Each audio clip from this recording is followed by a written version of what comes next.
આ 4 અવકાશયાત્રી કોણ છે, એમણે ક્યાં તાલીમ લીધી છે, આવી બધી વિગતોની તમારી સાથે ચર્ચા કરીશું। નમસ્કાર દર્શક મિત્રો, ભારત માટે આજે ગૌરવની વાત છે, કારણ કે ભારતનું પહેલું માનવ સહિત અવકાશ મિશન ગગનયાન જે લોન્ચ થવાનું છે એના માટેના 4 અવકાશ યાત્રીઓની પસંદગી કરી દેવામાં આવી છે અને પ્રધાનમંત્રી નરેન્દ્ર મોદીએ આજે આ 4 અવકાશયાત્રીઓના નામ જાહેર કર્યા છે। તો આ 4 અવકાશયાત્રી કોણ છે, એમણે ક્યાં તાલીમ લીધી છે, આવી બધી વિગતોની તમારી સાથે ચર્ચા કરીશું। મારું નામ રાજેશ શાહ છે અને તમે જોઈ રહ્યા છો ખબરછે.com। દર્શક મિત્રો, ઈસરો માનવ સહિત અવકાશ મિશન ગગનયાન લોન્ચ કરવાનું છે 2025માં। તમને ખ્યાલ છે કે અત્યાર સુધીમાં ઈસરોએ માનવ રહિત એટલે માનવ વગરના સેટેલાઇટ લોન્ચ કર્યા છે, પરંતુ આ પહેલું એવું મિશન હશે કે જેની અંદર માનવ સહિત એટલે માણસો એની અંદર યાત્રા કરશે। આ પહેલું મિશન છે અને આ જે 4 અવકાશયાત્રીઓની પસંદગી કરવામાં આવી છે એમાં 4 ગ્રુપ કેપ્ટન છે। એક પ્રશાંત બાલકૃષ્ણ નાયર, બીજા અંગદ પ્રતાપ, ત્રીજા અજીત કૃષ્ણન અને ચોથા વિંગ કમાન્ડર શુભાંશુ શુક્લ। આ જે 4 અવકાશયાત્રીઓ છે એને 2020માં ટ્રેનિંગ માટે રશિયા મોકલવામાં આવ્યા હતા। દર્શક મિત્રો, તમને જાણીને નવાઈ લાગશે કે આ અવકાશયાત્રીઓ જ્યારે અવકાશમાં જવાના છે તો ત્યાં ગાડીનો જે પ્રમાણે માહોલ હોય, ત્યાં ગાડી જે પ્રમાણે હવાનું દબાણ હોય, તાપમાન હોય, એ જ રીતનું એક્ઝેક્ટ આ રશિયાની એક લેબોરેટરીની અંદર તૈયાર કરવામાં આવ્યું હતું અને આ 4 અવકાશયાત્રીઓને લગભગ 13 મહિના સુધી ટ્રેનિંગ આપવામાં આવી। એમને 2020માં મોકલવામાં આવેલા અને 2021માં એમની ટ્રેનિંગ પૂરી થઈ ગઈ છે અને અત્યારે આ જે 4 અવકાશયાત્રીઓ છે એ બેંગ્લોરુની અંદર એસ્ટ્રોનોટ ટ્રેનિંગ ફેસિલિટી છે એની અંદર ટ્રેનિંગ લઈ રહ્યા છે। એમને ઘણી બધી એજન્સીઓ તાલીમ આપી રહી છે અને આર્મ્સ ફોર્સ છે આપણું ઇન્ડિયાનું, એ પણ એમને તાલીમ આપી રહ્યું છે। હવે સપ્ટેમ્બર 2019ની અંદર આ જે અવકાશમાં મોકલવા માટે 12 લોકોની પસંદગી કરવામાં આવી હતી। હવે આ 12માંથી 4 અવકાશયાત્રીઓ ફાઇનલ કરવામાં આવ્યા છે અને 2025માં જ્યારે ગગનયાન અવકાશમાં જશે ત્યારે આ 4 અવકાશયાત્રીઓ આ મિશનમાં સાથે જોડાશે। હવે આ થોડીક માહિતી તમને ગગનયાન વિશે પણ આપી દઈએ કે આ ગગનયાન શું છે। તો આ ભારતનું પહેલું પોતાનું માનવ સહિત અવકાશ મિશન છે અને એ ઈસરો લોન્ચ કરી રહ્યું છે। આ જે મિશન હશે એ 3 દિવસનું મિશન હશે અને આ જે અવકાશયાત્રીઓ છે એ 400 કિલોમીટર ભ્રમણ કરી અને પૃથ્વી પર પાછા ફરશે। આની સાથે સાથે આપણે રાકેશ શર્માને પણ યાદ કરી લઈએ કે રાકેશ શર્મા 1984માં પહેલાં અવકાશયાત્રી હતા કે જેઓ અવકાશમાં ગયા હોય, પરંતુ તે વખતે તેઓ રશિયાની સાથે ગયા હતા અને રાકેશ શર્માના 1984 પછીના 40 વર્ષની અંદર ભારતે સ્પેસ ક્ષેત્રે ઘણી બધી પ્રગતિ કરી અને આજે પોતાનું મિશન તૈયાર કરી દીધું છે।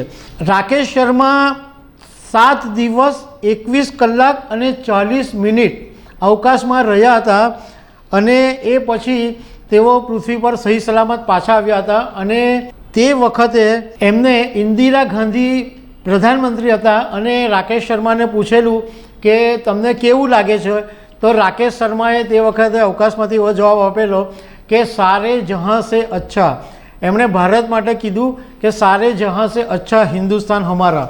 હવે દર્શક મિત્રો, તમને જે વાત જાણવામાં સૌથી વધારે રસ પડશે એ વાત કરીએ કે આ જે 4 અવકાશયાત્રીઓ જે પસંદ કરવામાં આવ્યા છે એ કોણ છે।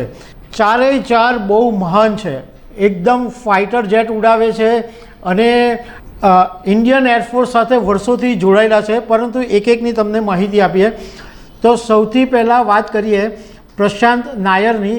પ્રશાંત નાયર ઇન્ડિયન એરફોર્સમાં ગ્રુપ કેપ્ટન છે। એમનો જન્મ 26 ઓગસ્ટ 1976માં થયો હતો અને તેઓ કેરળના નેનમારાના રહેવાસી છે. પ્રશાંત નાયરે નેશનલ ડિફેન્સ એકેડેમીમાંથી ગ્રેજ્યુએશન કર્યું હતું અને તેઓ 1999માં ઇન્ડિયન એરફોર્સની સાથે જોડાયા હતા. તમને જાણીને એ બી નવાઈ લાગશે કે આ પ્રશાંત જે નાયર છે એ સુખોઈ લડાયક વિમાન ચલાવવામાં નિષ્ણાત છે. આ સિવાય એમણે અનેક વિમાનો ચલાવેલા છે. અનેક જેટ ફાઇટરો પ્રશાંત નાયર ચલાવી ચૂક્યા છે.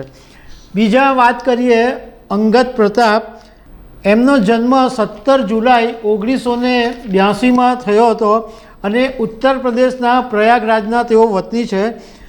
18 ડિસેમ્બર 2004માં ઇન્ડિયન એરફોર્સની સાથે જોડાયા હતા અને એમને 2000 કલાકનો ટેસ્ટ પાયલોટ તરીકેનો અનુભવ છે. 2000 કલાક સુધી એમણે વિમાનો ઉડાવ્યા છે. હવે અંગદ પ્રતાપનો જે અનુભવ છે એમણે Sukhoi, hoc, MiG-21, MiG-29, jaguar, Dornier, N-32 આવા અનેક ફાઇટર જેટ ઉડાવ્યા છે. ત્રીજા જે છે અજીત કૃષ્ણન પણ ગ્રુપ કેપ્ટન છે.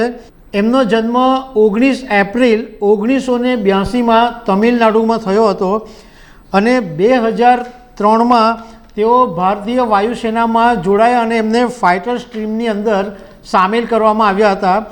અજીત કૃષ્ણન એવા પાયલોટ છે કે જેમને રાષ્ટ્રપતિના હસ્તે ગોલ્ડ મેડલ મળી ચૂક્યો છે અને વાયુસેનાનું જે એકેડેમી છે એમાં સ્વોર્ડ ઓફ એનરનું બહુમાન પણ તેમને મળી ચૂક્યું છે. અજીત કૃષ્ણનની પાસે ટેસ્ટ પાયલોટ તરીકે 2900 કલાક 2900 કલાક વિમાનો ઉડાવવાનો અનુભવ છે અને એમણે પણ Sukhoi, MiG-21, MiG-21 બિસોન, MiG-19 Dornier, N-30 આવા અનેક ફાઇટર જેટ એમણે ઉડાવ્યા છે. ચોથા જે છે એ વિંગ કમાન્ડર શુભાંશુ શુક્લ.